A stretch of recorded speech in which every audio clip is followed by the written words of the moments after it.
Hello students, जय Shri Krishna. A very happy day to you all. आज शुरू करते हैं one of the most important topic of accountancy, general entries. अगर मैं बात करूं 11th क्लास की, 12th क्लास की, 12th क्लास के बाद ग्रेजुएशन की या फिर पोस्ट ग्रेजुएशन में किसी भी कोर्स की रिलेटेड विद कॉमर्स, सबसे ज्यादा काम आने वाली चीज है जनरल एंट्रीज। ध्यान से समझना है, ध्यान से पढ़ना है। तो चलिए शुरू करते हैं जनरल एंट्रीज।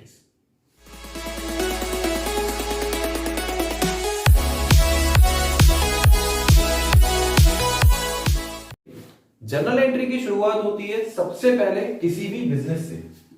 सपोज कोई भी बिजनेस है, उस बिजनेस में जो भी ट्रांजैक्शंस होंगे,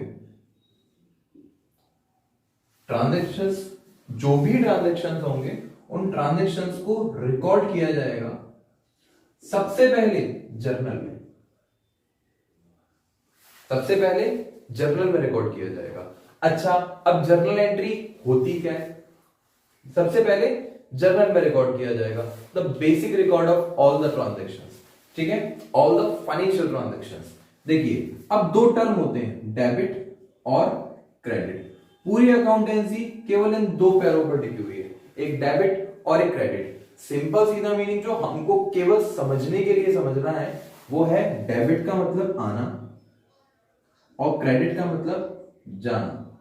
हर जगह ऐसा नहीं होता, लेकिन नॉर्मल सी बात है, डेबिट का मतलब आना और क्रेडिट का मतलब जाना। ये समझने के लिए समझ सकते हो, जो एंट्रीज पास करने में काम आ जाएगी। ठीक है, ठीक है। चलिए, तो अब समझते हैं तीन बेसिक अकाउंटिंग रूल्स जिनके बगैर पूरी जर्नल एंट्री अधूरी है, या मैं कह सकता हूं कि जिनकी जर्नल एंट्री की शुरुआत जिन रूल से होती है। देखिए, तो समझते हैं तीन बेसिक अकाउंटिंग रूल्स। पहला रियल अकाउंट, दूसरा पर्सनल अकाउंट और तीसरा नॉमिनल अकाउंट। रियल अकाउंट का मतलब होता है debit, what comes in, credit what goes out. Simple सीधे मीनिंग जो मैंने आपको बताया था, डेबिट का मतलब आना और क्रेडिट का मतलब जाना, वो अप्लाई किस रूल में सबसे ज्यादा होता है? रियल अकाउंट में। ठीक है, जो भी डेबिट हो रहा है वो आना होगा, और जो भी क्रेडिट हो रहा है मतलब जाना होगा। मैं बेसिक एक एग्जांपल जर्नल एंट्री के लिए लेना चाहूंगा इसमें, कैश का। आपको समझने के लिए एक पॉइंट समझना पड़ेगा कि कैश अगर आ रहा है तो डेबिट और जा रहा है तो क्रेडिट। अगर ये पॉइंट माइंड में क्लियर हो गया तो विश्वास मानिए पूरी जर्नल एंट्री बहुत अच्छे से समझ में आ जाएगी। इसके बाद दूसरा टॉपिक है पर्सनल अकाउंट। पर्सनल अकाउंट इस बात को कहता है debit the receiver, credit debit the receiver, credit the giver. Debit the receiver, receiver मतलब प्राप्त करने वाला। सपोज हम किसी को पैसा दे रहे हैं, हम जिस भी व्यक्ति को पैसा दे रहे हैं वो पैसे का रिसीवर होगा, और अगर हम किसी से पैसा ले रहे हैं तो वो पैसे का गिवर होगा। तो सपोज अ पर्सन जो भी हमको पैसे दे रहा है, सिंपली वो पैसे देने वाला पर्सन हमारे लिए गिवर हो गया, और जो हमसे पैसे ले रहा है वो लेने वाला व्यक्ति हमारे लिए रिसीवर हो गया।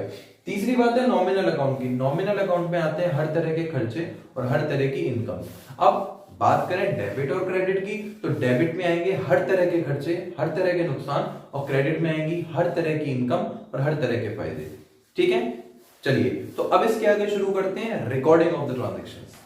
तो चलिए, ये होता है फॉर्मेट। जर्नल एंट्री के फॉर्मेट को अगर समझा जाए, सबसे पहले डेट का कॉलम, उसके बाद पर्टिकुलर्स में हम लोग एंट्रीज पास करते हैं। इसके बाद आता है एलएफ। एलएफ का मतलब होता है लेजर फॉलियो, जिससे कि किसी भी ट्रांजैक्शन को ट्रेस करने के लिए लेजर में जो भी एंट्रीज की जाती हैं उससे रिलेटेड होता है। जर्नल एंट्री में इस वाले कॉलम की कोई भी अभी आवश्यकता नहीं है। उसके बाद आता है डेबिट का कॉलम और उसके बाद आता है क्रेडिट का कॉलम। और क्योंकि बेसिक रूल्स ऑफ अकाउंटिंग इस बात को कहते हैं कि debit is equals to credit, तो डेबिट में जो भी अमाउंट होगा वो क्रेडिट में होगा बराबर।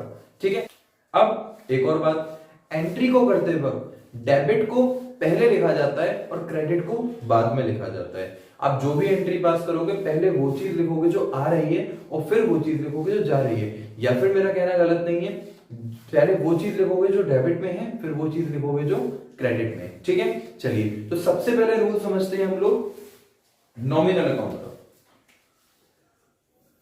नॉमिनल अकाउंट का रूल क्या कहता है?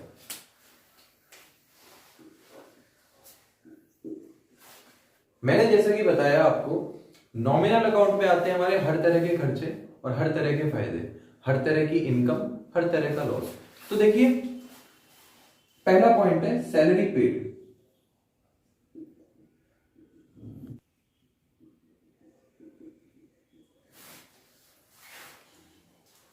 Salary paid 10,000। अब आप सैलरी पे कर रहे हो, तो जैसा कि मैंने शुरुआत में हमें पता चला, जैसा कि मैंने शुरुआत में बताया था, कैश अकाउंट को समझना है। कैश जा रहा है हमारे पास से, और अगर कैश जा रहा है तो कैश जाते वक्त कैश को कहां लिखते हैं? Credit. What goes out credit में लिखेंगे। लेकिन एंट्री करते वक्त पहले डेबिट वाली चीज लिखी जाती है, फिर क्रेडिट वाली चीज लिखी जाती है। और नॉमिनल अकाउंट का रूल क्या कहता है? Debit all the expenses. ठीक है, तो क्योंकि सैलरी हमारे लिए खर्चा है, हम पहली एंट्री को लिख देंगे सैलरी अकाउंट डेबिट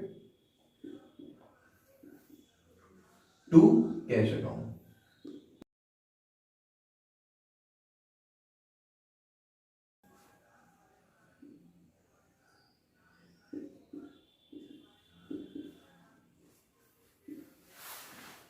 अब अगर क्वेश्चन में हमको डेट गिवन है तो हम डेट लिख देंगे, otherwise first second third fourth करके एंट्रीज पास कर दी जाती हैं। अब जरूरी पॉइंट क्या है, यहां पर हमको इस बात से मतलब नहीं है कि पैसा मिल रहा है या नहीं मिल रहा। मतलब इस बात से है कि अगर कोई बिजनेस है, वो पैसा अगर पे कर रहा है तो बिजनेस के पास से पैसा जा रहा है या बिजनेस के पास पैसा आ रहा है। Is that clear? ठीक है, तो पहले हमने क्या बात समझी कि salary account debit to cash account. अब सपोज सैलरी 10,000 गई है तो एंट्री हो जाएगी 10,000। ठीक है, इसके बाद दूसरी इंपॉर्टेंट एंट्री, सपोज आप रेंट पे कर रहे हो।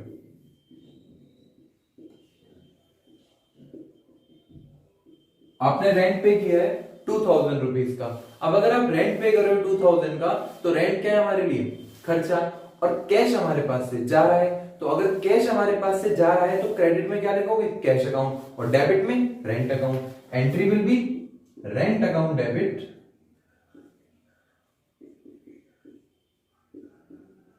To cash account.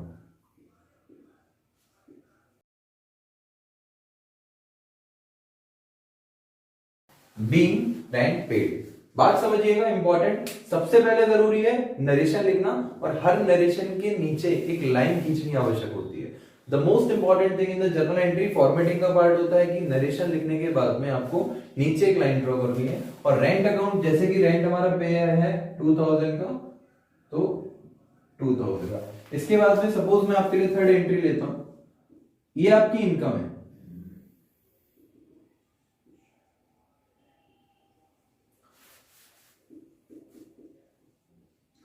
आपको कमीशन मिला है कहीं से। अब क्योंकि कमीशन हमको मिला है तो हमारे लिए इनकम है, कैश आ रहा है। अब जब कैश आ रहा है तो third entry will be cash account debit to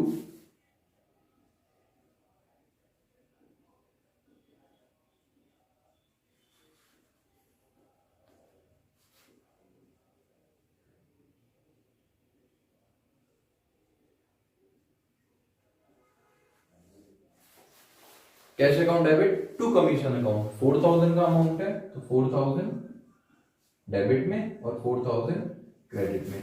ये कुछ एंट्रीज थी हमारी नॉमिनल अकाउंट की। और भी कई सारी एंट्री होती हैं, लेकिन उनको थ्योरी हम आगे लेक्चर्स में चर्चा करने वाले हैं। बहुत बड़े लेवल पे सारी एंट्री सीखेंगे जो भी इंपॉर्टेंट होती है।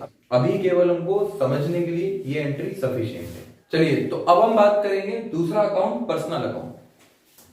पर्सनल अकाउंट, पर्सनल अकाउंट में हमेशा नोट किया जाता है किसी भी पर्सन को, पर्सन जिसका कि हमको नाम दे रखा हो, या सिंपल सीधी बात है जिसको कि हम पे कर रहे हैं कुछ कोई ना कोई स्पेसिफिक अमाउंट। इसके पीछे छोटा सा कंसेप्ट है, समझेंगे बाद में। अभी केवल हमको पेमेंट करना आना चाहिए जर्नल एंट्री के मुताबिक।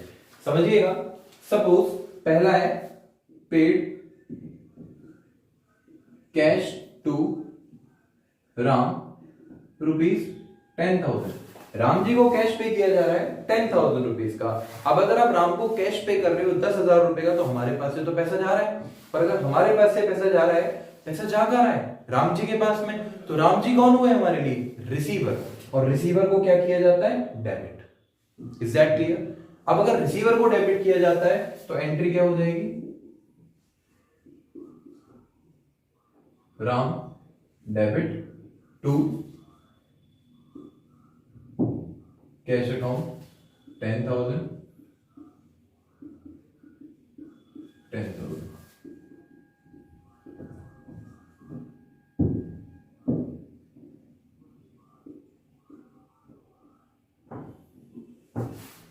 समझ में आया? ठहरी, राम के आगे अकाउंट क्यों नहीं लिखा?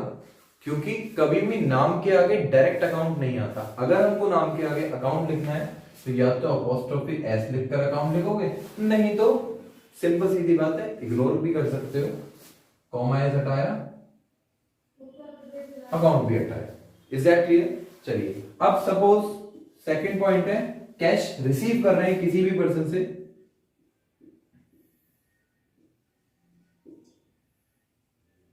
उस पर्सन का नाम श्याम है, हमने 2000 रुपए किसी भी पर्सन से रिसीव किए। अगर हम पैसा रिसीव कर रहे हैं तो हमारे पास कैश आएगा, और अगर कैश आएगा तो second entry will be sir cash account debit to Shyam.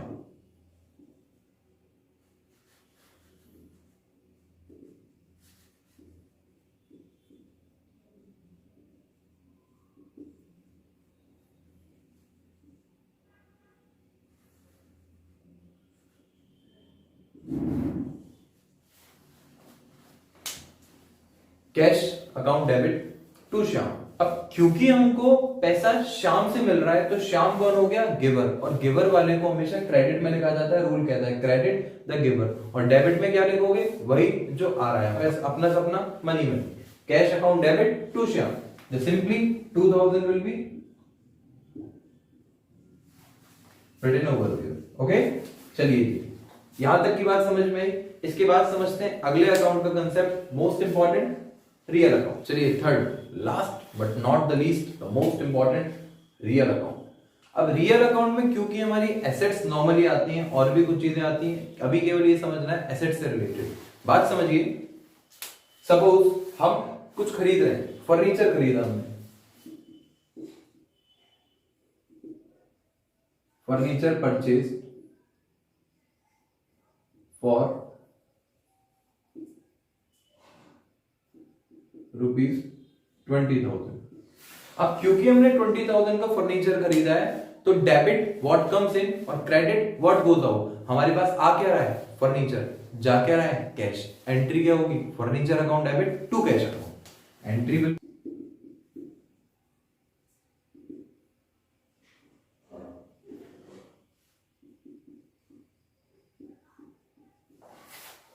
Furniture account debit to cash account. कितने का खरीदा है भैया? 20,000 रुपए का। 20,000 सर, 20,000 नरेशन आ जाएगा एज इट इज बीइंग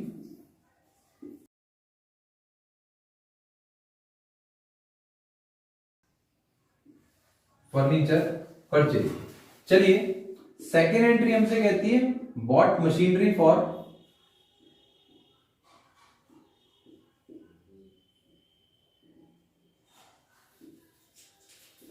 ₹50,000। अब आपने मशीनरी खरीदी है, फर्नीचर खरीद लिया, काम हो गया, अब हम मशीन खरीद रहे हैं। मशीन खरीदी है 50,000 रुपए की, 50,000 की मशीन हमारे पास में आ रही है और कैश उसके बदले में जा रहा है। एंट्री क्या हो जाएगी बेटा जी? Machinery account debit to cash account.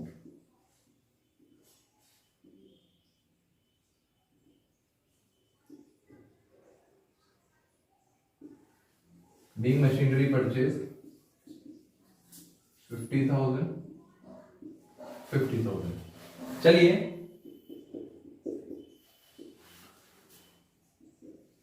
Third entry बहुत important, suppose purchase goods for ₹15,000। 15,000 रुपए के गुड्स खरीदे। अब जानने वाली बात क्या है कि furniture account debit to cash account कब लिखा था? जब हमने फर्नीचर खरीदा था। फर्नीचर हमारे लिए एसेट होती है। Machinery account debit to cash account, ये भी हमने तब लिखा जब हमने मशीनरी खरीदी थी और मशीनरी भी हमारे लिए एसेट होती है। इसके बाद में हम लिख रहे हैं परचेज गुड्स फॉर कैश 15,000, यहां पर गुड्स खरीदे जा रहे हैं। जानने वाली बात समझने वाली बात यह है कि गुड्स खरीदते समय हमेशा डेबिट और क्रेडिट में गुड्स का नाम नहीं आएगा। क्योंकि हम गुड्स खरीद रहे हैं तो खरीदते समय लिखते हैं purchases account debit to cash account. 15,000 के खरीदे तो 15,000 बीइंग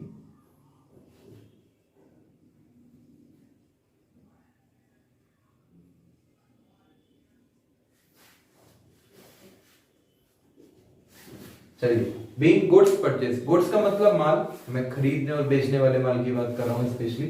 चलिए फोर्थ पॉइंट आ जाएगा बेटा जी, परचेज गुड्स के बाद में है सेल गुड्स। अब भैया खरीदे हैं तो बेचने भी पड़ेंगे, sold goods.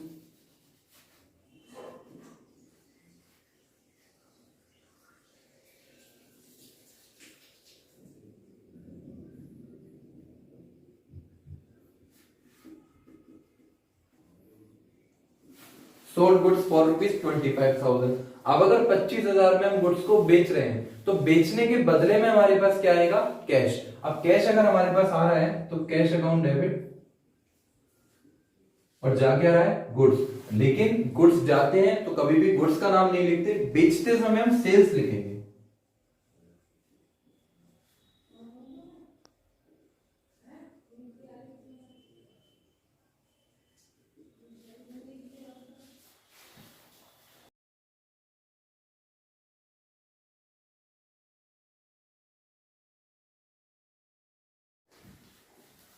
Cash account debit to sales account, क्योंकि इस समय हम गुड्स को बेच रहे हैं तो टू सेल्स अकाउंट आएगा। ध्यान रखने वाली बात क्या है, कभी परचेज डायरेक्टली नहीं लिखोगे, परचेजेस आना चाहिए, लास्ट में एस जरूर लगेगा, और सेल्स में भी लास्ट में एस जरूर लगेगा। अकाउंटिंग का बेसिक रूल है। इसके बाद आगे की कुछ एंट्रीज होती हैं, थोड़े से एडवांस लेवल की आती हैं, उन एंट्रीज को हम लोग समझेंगे अगले लेक्चर में। यहां पे केवल हमारे लिए जरूरी था जर्नल एंट्री बनती कैसे है, केवल इन 3 अकाउंट का नॉर्मल रेफरेंस जाना है हमने। इसके बाद में बहुत सारे आइटम्स को लेकर नई नई चीजों से एंट्री करना सीखेंगे, और पूरे बिजनेस में होने वाली हर तरह की डीलिंग्स की एंट्री के लिए बने रहिए हमारे साथ। मिलते हैं अगले लेक्चर में। जय श्री कृष्ण।